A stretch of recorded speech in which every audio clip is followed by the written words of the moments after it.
اللہ اکبر۔ ان پڑھ اور غریب ماں کی یاد میں انہوں نے بڑی خوبصورت باتیں لکھی۔ کہا عالی نسب ہوٹلوں میں کھانا کھانے میں وہ سرور کہاں جو چولہے پر بیٹھ کے ماں کے ہاتھوں سے پکی ہوئی چپاتیاں کھانے میں ملتا ہے۔ عالی جناب، حضرت صاحب، قبلہ عالم، کیا کیا لفظ بولے جاتے ہیں اسٹیجوں کے اوپر، لیکن ان لفظوں کا وہ نشہ نہیں ملتا جو ماں کی زبان سے اوئے ببلو اور اوئے مٹھو میں رکھا ہوا ہے۔ ماں جب یہ کہہ کے پکارتی ہے تو لگتا ہے کہ سارا پیار سمٹ کے ماں کے لہجے میں آ گیا ہے، لفظ نہیں ہے، ماں کے منہ سے شہد ٹپک رہا ہے۔ ماں جب بولتی ہے تو اس کے لہجے میں جبریل بولتا ہے۔ ماں جب مسکراتی ہے تو لگتا ہے جنت کی ساری کلیاں کھل اٹھی ہیں۔ ماں جب پیار سے دیکھ رہی ہوتی ہے تو لگتا ہے عرش سے رحمتیں اتر رہی۔ اللہ نے ماں کے سینے کے اندر وہ محبت، وہ تڑپ رکھی ہے، وہ ایک کائنات رکھ دی ہے الفتوں کی کہ جس کا نعم البدل کیا بدل بھی موجود نہیں ہے۔ وہ پیار رکھ دیا، وہ درد رکھ دیا، وہ درک رکھ دیا، وہ الفت رکھ دی ماں کے سینے کے اندر۔ ایک شاعر ہوا تابش، اس نے ماں کے پیار کو کتنے خوبصورت پیرائے میں بیان کیا۔ ایک مدت سے میری ماں نہیں سوئی تابش، میں نے ایک بار کہا تھا مجھے رات کو ڈر لگتا ہے۔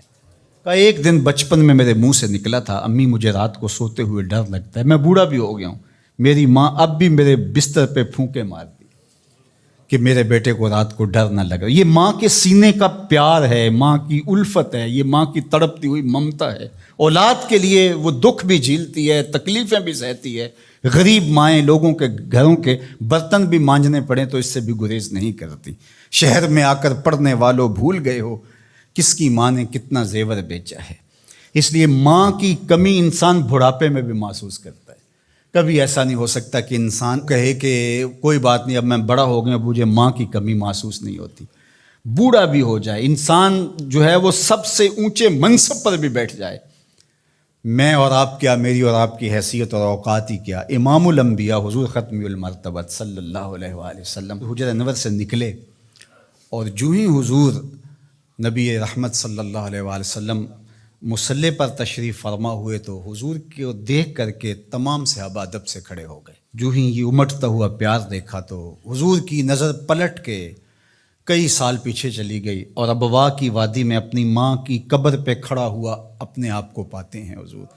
اور پھر ایک جملہ کہا، الحاوی للفتاویٰ کے اندر امام سیوطی نے اس کو بڑی تفصیل سے لکھا ہے کہ چشمان رحمت سے آنسو ٹپکنے لگے اور حضور مصلی پہ کھڑے ہو گئے اور فرمایا لو ادرکت والدیہ او احدہما، کاش آج میرے ماں باپ زندہ ہوتے یا کم از کم میری ماں ہی زندہ ہوتی اور میں لوگوں کو نماز پڑھا رہا ہوتا۔ وَأَقْرَأُ فِيهَا بِفَاتِحَةِ الْكِتَابِ، اور اس میں سورہ فاتحہ کی تلاوت چل رہی ہوتی۔